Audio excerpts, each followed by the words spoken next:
Belajar kimia menjadi lebih mudah bersama sahabat kimia.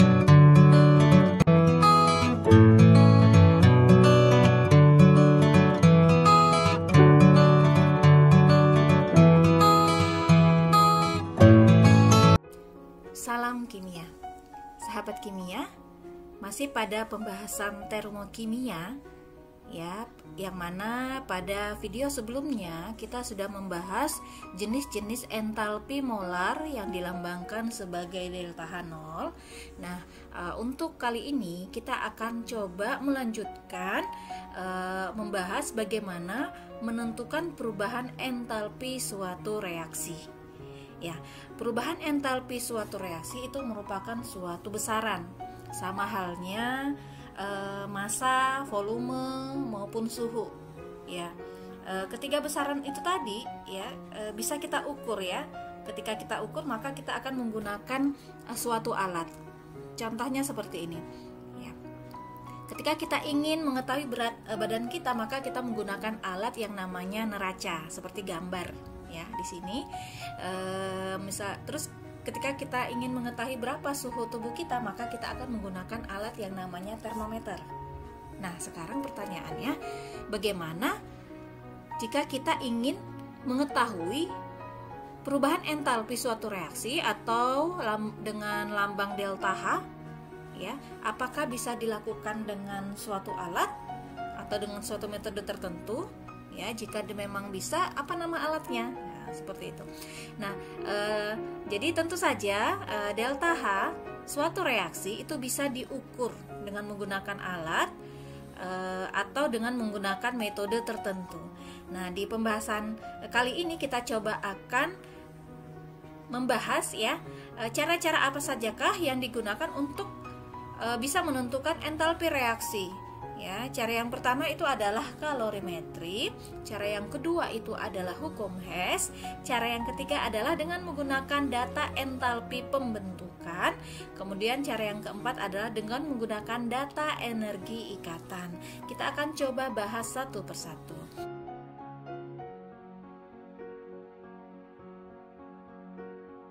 Nah, pada cara yang pertama adalah dengan kalorimetri. Nah, kalorimetri di sini adalah suatu metode atau cara perhitungan ya agar nanti kita bisa menentukan berapa perubahan entalpi suatu reaksi. Metode ini menggunakan suatu alat yang namanya kalorimeter. Nah, di sini sudah ditampilkan ada dua macam alat nih ya. Dua-duanya ini merupakan kalorimeter, cuma berbeda. Yang pertama ini adalah kalorimeter sederhana, kemudian yang kedua adalah kalorimeter boom. Ya, pada prinsipnya alat ini ya merupakan suatu wadah reaksi ya. Suatu wadah reaksi, tempat terjadinya reaksi yang diusahakan. Wadah ini merupakan suatu sistem yang tertutup sehingga nanti reaksi yang terjadi di dalam wadah ini ya ketika menghasilkan energi kalor itu hanya diserap oleh larutan ya reaksinya, dan bisa juga diserap oleh alat ini sendiri gitu ya. Jadi nanti ada perhitungannya bagaimana kemudian sampai kita akan mendapatkan nilai berapa nilai dari delta H reaksi itu. Nah, perubahan suhu yang diserap oleh larutan itu nanti akan diukur dengan suatu alat yang namanya termometer. Dan di sini juga ada alat yang namanya pengaduk ya agar berlangsungnya reaksi itu lebih sempurna.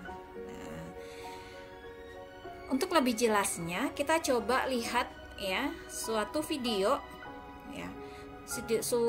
percobaan dengan menggunakan alat kalorimeter ya, di mana ada 50 ml larutan NaOH 1 molar yang direaksikan dengan 50 ml larutan HCl di dalam kalorimeter.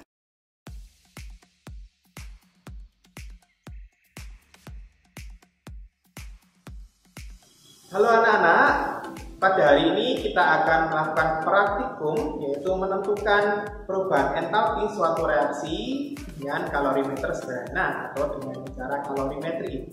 Nah, tujuan dari praktikum kita kali ini yaitu menentukan perubahan entalpi antara reaksi HCl dengan NaOH dengan menggunakan kalorimeter sederhana. Alat dan bahan yang kita perlukan di sini ada HCl, larutan HCl sebanyak 50 ml yaitu 1 molar, dan larutan NaOH 1 molar sebanyak 50 ml.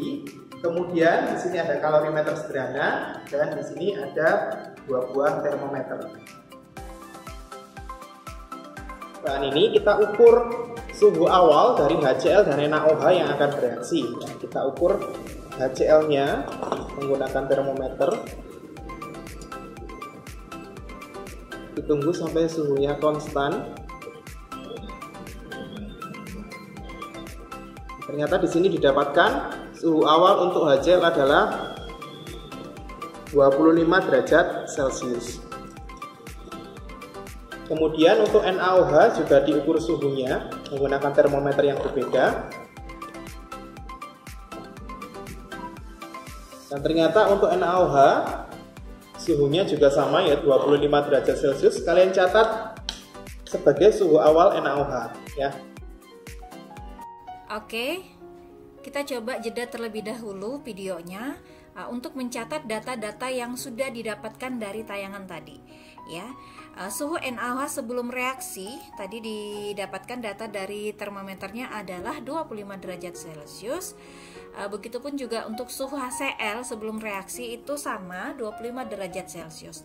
Sehingga suhu larutan sebelum reaksi ini adalah rata-rata dari suhu NaOH dengan suhu HCl. Nah, di rata-rata adalah 25 derajat Celcius. Mari kita lanjutkan untuk menyimak percobaan berikutnya.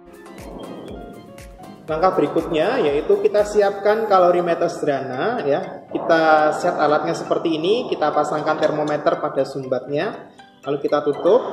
Kemudian kita buka kalorimeternya. Kemudian kita masukkan HCl dan NaOH-nya ke dalam kalorimeter secara bersama-sama. Setelah itu segera kita tutup dengan tutupnya ya, tutup yang rapat dan pastikan penyumbatnya juga tertutup rapat. Kemudian kita kocok-kocok, lalu kita amati terjadinya perubahan suhu hingga suhunya konstan ya, tidak berubah lagi. Kalau suhu tertingginya kita lihat di sini suhunya terus naik, diamati suhunya di sini. Sahabat kimia, dari tayangan percobaan tadi ya, hasil akhir yang akan kita dapat itu adalah suhu campuran ya, suhu setelah NaOH dan HCl itu dicampurkan kemudian bereaksi menghasilkan peningkatan suhu ya. Peningkatan suhu yang dihasilkan maksimum terdapat pada angka 32 derajat Celcius. Nah, dari data ini ya, 25 derajat Celcius dan 32 derajat Celcius nanti akan kita gunakan untuk menentukan berapa delta T-nya atau perubahan suhunya. Ya, dengan cara mengurangkan 32 dikurang dengan 25. Hasilnya adalah 7 derajat Celcius. Nah, data ini kemudian kita masukkan ke dalam rumus ya, dan yang kita gunakan itu dalam satuan Kelvin. Nah, tapi di sini tidak masalah jika delta ini perubahan suhu ya, perubahan suhu jika di sini 7 derajat Celcius, maka dalam satuan Kelvinnya juga merupakan 7 Kelvin. Nah, data-data yang juga akan kita gunakan di sini adalah kalor jenis larutan ya, yang dianggap sama dengan kalor jenis air ya, 4,18 Joule per gram Kelvin, dan kita juga akan memerlukan data kapasitas kalor dari kalorimeter itu sebesar 12 Joule per Kelvin. Ya, kita coba masukkan saja data-data ini dalam sebuah pengolahan data dengan menggunakan dua rumus ini. Nah, jadi reaksi tadi menghasilkan suatu kalor yang akan diserap oleh lingkungan yang ada di sekitarnya, sehingga menghasilkan peningkatan suhu. Ya, jadi yang menyerap kalor dari reaksi itu adalah, yang pertama adalah larutannya, kemudian yang kedua adalah alatnya atau kalorimeternya. Nah, jadi dua ini yang akan kita coba hitung. Ya, di sini ada M, di sini adalah massa, C di sini adalah kalor jenis larutan, ya, dan C besar di sini adalah kapasitas kalor dari alat kalorimeter.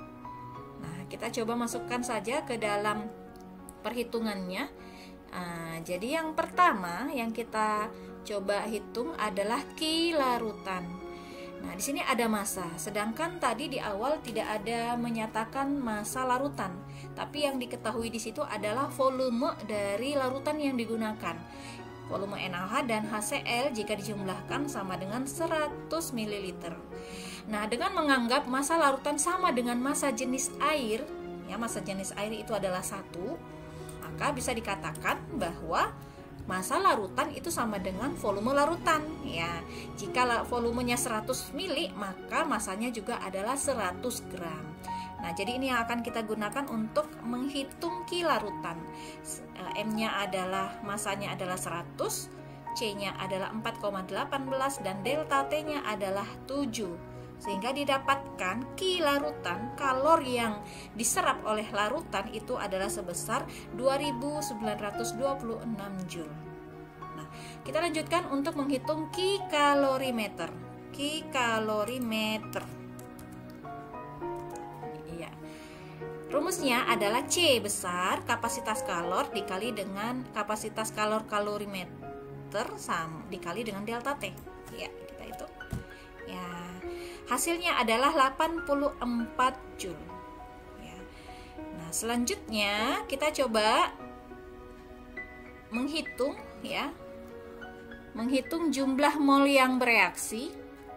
Nah, jumlah mol yang bereaksi di sini, ya, reaksinya terdiri dari NaOH dan HCl. Ternyata setelah dihitung, molnya dengan menggunakan rumus V volume dikali dengan molaritas itu menghasilkan 50 milimol. Begitu juga dengan HCl, ya. Karena jumlah molnya sama, maka campuran ini adalah ekuivalen. Artinya, jumlah mol yang terlibat dalam reaksi tersebut adalah sebanyak 50 milimol atau setara dengan sama dengan 0,05 mol. Nah, sekarang kita lanjutkan tahap yang kedua, menentukan kalor reaksi campuran. Ya, kalor reaksi campuran sebanyak 0,05 mol, ya, larutan tadi, ya. Rumusnya adalah, ya, Ki reaksi itu adalah penjumlahan dari Ki larutan ditambah dengan Ki kalorimeter. Ya, lambangnya di sini adalah minus karena reaksinya adalah reaksi yang melepaskan kalor. Nah, nanti dari Ki reaksi ini kita akan bisa menentukan delta H-nya. Ya, kita hitung saja Ki reaksi, dimasukkan tadi data-data yang sudah didapatkan sehingga didapatkan Ki reaksinya adalah 3100 Joule.